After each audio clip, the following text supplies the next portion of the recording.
What's up, everybody? Zach Salazar here. First off, before we get anything, I got a special guest in the house. What's up to Gabe or Gabriel Kaner, whatever he wants to be known by? Let me tell you something about Gabe. So this guy was a big pioneer in the making of this film. So we met him through Jordan, and he wanted to come on the movie and be involved with it. And in hindsight, I'm glad we did because, man, you were a chief pioneer throughout this whole. You were there every day on set. I think me, you, and Jordan were the only ones who were there every single day on set, every day. And you ran sound for us. You did BTS video. You're an executive producer. You know, you're a co-producer. So you're one of the driving forces behind this movie. So it's nice to have you on. So it's nice to introduce you to everybody, you know, because I want people to know that you had a really big part in this movie. And it's nice to fucking talk to you, man. How you doing, bro? Yeah, man. Yeah, Zach. Thanks, man. I appreciate you saying all that, dude. It's being a part of this. Yeah, being a part of this movie is just the gift that keeps on giving. And I'm so grateful to you for letting me come on board because this has been the coolest experience of my life. I've had so much fun getting to make a Scream movie with you guys. So it's been a blast, man. Yeah. Well, you know, the fun is reciprocated by us, man. I really like how close we all became in the making of this. You know, I think we formed a really great team, and I think it's going to benefit us going forward with all the other projects we do. You know, just the camaraderie, like the working relationships and stuff like that. That's why, you know, doing this next movie is like, okay, let's just get a lot of the same people and hop over and do it. So yeah, looking forward to that, man. So real quick before we get into this, Legacy, how you feeling? We're almost to 300,000 views, which is insane. Huh. You know, the work is done, as Thanos would say. And we've had a few weeks to reflect, man. How are you feeling since it came out? I'm feeling great. It's been amazing seeing the reactions from everyone who's been reviewing it. And it's sort of cool to see the whole Scream community reacting to what we did. It feels like we have a small part in that community now. And seeing the fans' reactions is genuinely the best part about making fan films. Mm-hmm. And that's been genuinely the coolest part. Yeah, I agree, man. It's been nice to see all the love and support, you know, the comments. And what else is cool is the fact that you are sitting in the exact room that we shot Zoe's scenes in the movie. Yeah, I'm in Zoe's corner right now. This is also the mug. Zoe. The mug made it into the movie. There's a shot of the mug in there. And fun fact, everybody, the robe behind them is the exact robe we use. Yeah. So is that one of the masks that we used or no? No, that's just the one I already had. But we definitely, that's the robe. Right. That is the robe. With all that being said, let's do some rankings, man. Let's get started with your number 9. All right. With my number 9, I'm going to go with Charlie from Scream 4. What I liked about his character was that he ran the film club at Woodsboro High School. And I feel like that's just a really cool element, a cool component to have in a Scream movie, have these high schoolers running a film club, because that's something we haven't seen in any of the previous movies. So I thought that was a really cool aspect of his character. And that's right up your alley too. Yeah. That's something you would do in school. I had a theater club in high school, and I kind of just sort of morphed it into a film club as well, like a hybrid. Yeah. That's good, man. Number 9 for me would be Charlie as well. He's dead last on my list. For a lot of the same reasons. And I just think his motive was kind of bullshit. I just never really bought the motive. I thought Joe was the much better of the two killers in that movie. Yeah. Not necessarily a bad character. And Culkin did a really good job in the movie. Charlie's the one I don't really care about Charlie. So yeah, Charlie's dead last for me at number 9. So hit me with your number 8. My number 8 is going to be Mrs. Loomis. Yeah, I love that she's basically just one big reference to Mrs. Voorhees from Friday the 13th. And she definitely encompasses a lot of the Loomis family traits, you know, especially being Billy's mother. So yeah, I'd have her at number 8. All right. Number 8 on my list is fucking Richie. Not that it was a bad First off, Jack Quaid killed it. Oh yeah. Insanely good actor. Pretty decent character, but I don't think he kill anybody? Did he actually kill any, or was Amber doing all the killings in that movie? I don't Well, know. he didn't kill Dewey, obviously. There's debate if he killed Wes and Judy or not, but I mean, I guess we'll never know unless they come and outright say it. But I don't know, Yeah. man. I wasn't the biggest fan of the two killers from the latest movie. Just their motive and shit. Just two pissed off teenagers.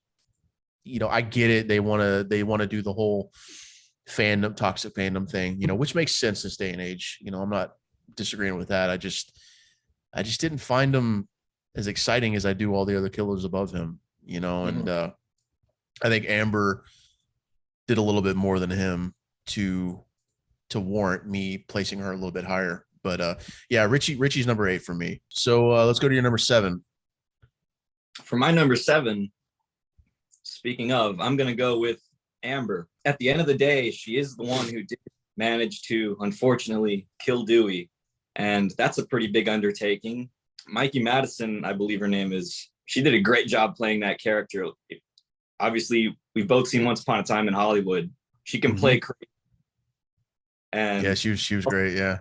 Yeah, I also loved that her kill at the end, basically one big tribute to Wes Craven, how Wes killed Freddy Krueger in the original Nightmare on Elm Street. Yeah. And they used part of his makeup for her makeup. So I thought that was awesome. Yeah, that was a good touch, man. And at my number 7 is Amber as well, actually. Like I said, I put her just above Richie because she's the one that took out Dewey. Yeah, I think she did a little bit more than Richie. Got a little more involved with some of the kills, and I thought she played the after unmasking part better than he did. So yeah, Amber would be number 7 for me. So let's go. Who you got next? Number 6. So number 6, I'm gonna stay sort of in the Scream 5 wheelhouse. I'm gonna go with Richie. And Richie, all right. I will say I do think he has a bit of an underrated motive. I think I like his motive a lot more than most people because I think what truly makes his motive scary is that this is the day and age that we're living in. It's the idea of fans just not being happy with the movies that we're getting and taking matters into their own hands. Yeah. And I think at the day that's what's scariest about his motive is because that's the age we're living in right now. Yeah, I mean, you hit the nail on the head, especially with the Star Wars, Marvel, DC. I mean, it's all the toxic fandoms out there, Lord of the Rings. It makes sense. It makes sense. Yeah, in some sort of twisted way, I feel like a lot of people won't want to admit it, but the way Richie talks about fandom being toxic and how it's, at the end of the day, it's supposed to be about love. Like, you can disagree with most of the stuff he says in that, but one thing that he says that is true is that really is what fandom is about.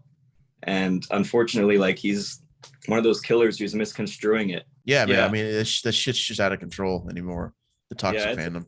That's what's cool about seeing all the positive response to Scream Legacy is because that's like proof right there that we don't need to go crazy and become ghostface killers because there are people out there who are fans and putting the love and care into the stuff that we all care about. Right. And we got our haters, we got our trolls, and that's to be expected. There's always going to be like, you could make the best movie in the world, it's going to have its haters. There's always, nothing's ever going to be perfect. So I think it's cool. I would rather have a little diversity than have like 1,000 comments like kissing our ass and shit. I'm not saying the positive comments are bad on you. We love the positive comments, but I like that people can say what they really feel. And, if they didn't like something, they say it. I like that. My number 6 would be Mrs. Loomis, Mama Loomis. Good character, man. I just wish we would have learned more about her. I know it was supposed to be a twist, but it's like, I would have liked to have known a little about her before the twist. Like, if they would have referenced her, like in the first movie or something, or second movie, something like that. It was just kind of like came out of nowhere, like, oh wait, this is Billy's mother. Oh, cool. I just felt like it would have had more depth if we would have known about her, known who she was before this, even like some small roller cameo. But pretty much from here on out, all the killers on my list are pretty good in my opinion. It's just a matter of who I like more. So I think Yeah. Mrs. Loomis would fall in at number 6. But top 5. Who's your number 5? All right, now we're in the top 5. So Yeah. 5, I'm gonna go with Mickey, All right. freaky Tarantino film student, as Yep. Randy would say. Yeah, he's basically the Scream killer who is a college film student. And what I love about him and the way Timothy Olyphant plays him is he sort of reminds me of the Riddler from the 60s Adam West show. Like he's always he's so unpredictable. He's always jumping around. You never know what he's gonna do. You don't know if he's gonna do this 1 second or if he's gonna kill you another second. So I think that's why I would have Mickey at number 5. All right, that's good. I actually have Mickey at number 5 as well. No bullshit. Just because I love the unpredictability of him, and I remember watching Scream 2 as a kid, just being so zoned in on his performance because he's a fucking psycho. Like that is the literal definition of a psychopath. And trying to cash in on the fact that he wanted to get famous from it. But I mean, Timothy Olyphant, man, come on, dude, just destroyed that part. It was Scream 2 had a fun ending. I like the climax of Scream 2. With him and Mrs. Loomis, it's Sydney just being a total badass, and it just overall makes for a good third act, or I guess good finale. But yeah, I thought Mickey was a lot of fun, and I thought Timothy Olyphant did a really good job. So he's number 5 for me. So yeah, let's hear your number 4. At number 4, I'm gonna go with Jill, played by Emma Roberts. So I grew up as a Nickelodeon kid, so watching Emma Roberts on Nickelodeon. So to see her all of a sudden be a Ghostface killer in a Scream movie, when I saw this movie like 10, 11 years ago, it blew my mind. I was like, whoa, that's insane. That's quite a unexpected turn, especially like because back then Emma Roberts wasn't really any sort of Scream queen. It really started with Scream 4. Yeah, she hadn't really done much at that point, had she? A few movies here and there. And they were mostly kid or Disney movies, weren't they? Yeah. So it was cool to see her kind of take this turn in her career. Yeah, it was. Number 4 for me is going to be Roman. I got Roman real high. I know a lot of people shit on Roman. They don't like Roman. I like it because the fact that it was one person, he did the shit himself. And I don't really care about the whole, well, there were supposed to be 2 killers. There was really 2 killers when they shot, blah, blah, blah, blah, blah. At the end of the day, the final product is fucking one killer. It's Roman doing everything.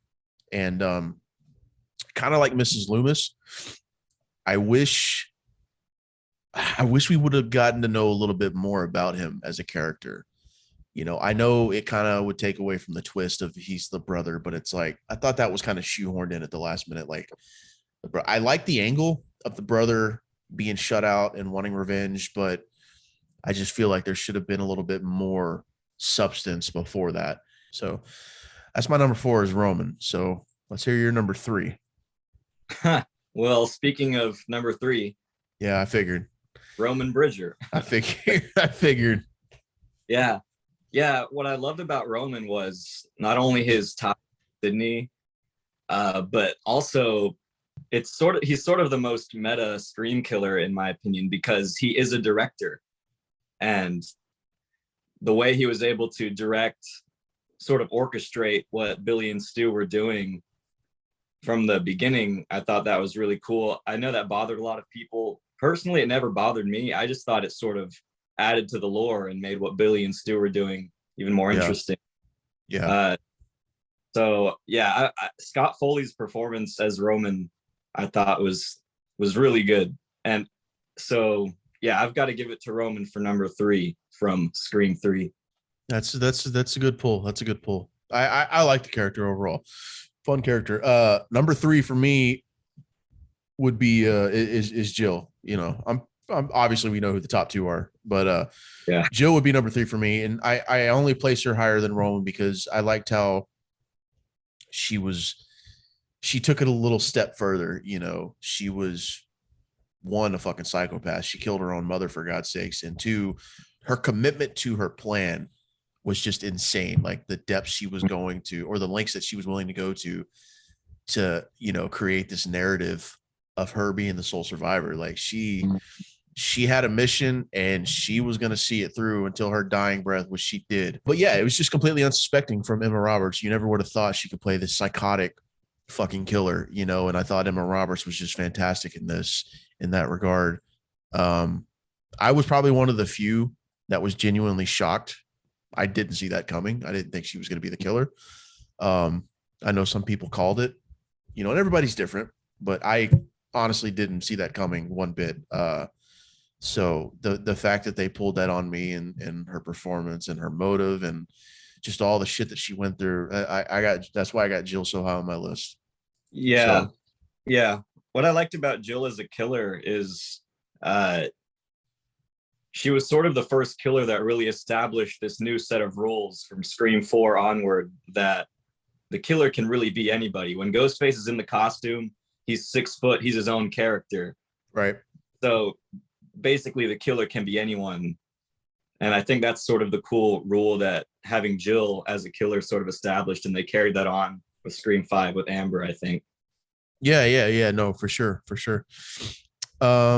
All right, top two, obviously it's Billy and Stu. It's just a matter of who's where, which I think it's probably going to be the same. So who's your number two?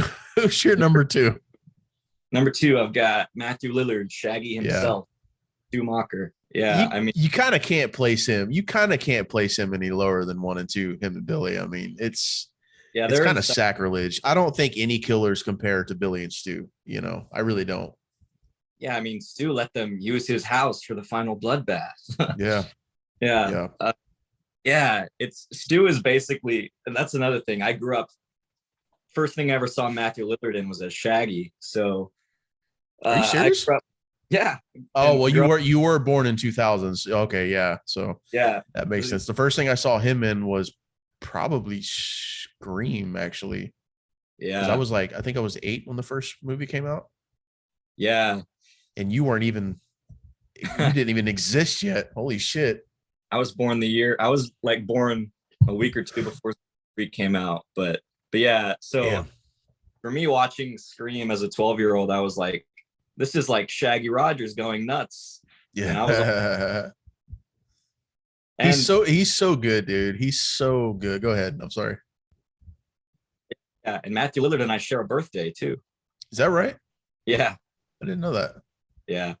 I gotta love that's Lillard. Something. Well, obviously Stu's number 2 for me as well, you know, just for a lot of the same reasons you said, you know, just the performance, the characters are so well written, man, in the first movie. You hit me with a phone, Dick. Yeah, I mean, the memorable lines, man, the crazy eyes, the crazy faces, and you know, at the end of the day, he was just a kid with the crazy motive, you know, peer pressure, and he didn't really have a solid plan, and it kind of showed you just how fucking crazy and psychotic he was. But I don't think anybody will ever top Billy and Stu as killers. It'll be very hard to do. But yeah, Billy and Stu are OG for me, clear as day. But yeah, G, wonder who your number 1 is. Let's hear it. Yeah, Billy Loomis. Yeah, the OG, man. Yeah, I think we both have good lists, though. I'm glad they're not exactly the same. There's a few different ones. Yeah, I think so. But overall, the overall consistency is kind of similar to some degree. Cool. But yeah, Billy, man. I mean, Billy's obviously my number 1 as well. So yeah, it's going to be hard for them to top them too. So, but yeah, that's it, man. That's a good ranking. This was fun to do. It's I like doing interactive shit like this. Yeah, for sure. You know, I think whatever Scream 6 holds, you know, hopefully we get a better motive. But anyways, man, let's wrap this up. And yeah, thanks for joining me, man. If you got any closing remarks, man, just speak to the people. Go ahead. Oh, well, thanks for having me, man. This was so much fun. I've always wanted a reason to actually rank the killers. So thanks for having me on, man. This was a lot of fun. Anytime. Of course, man. Of course. Well, yeah, that's it. Let's get out of here.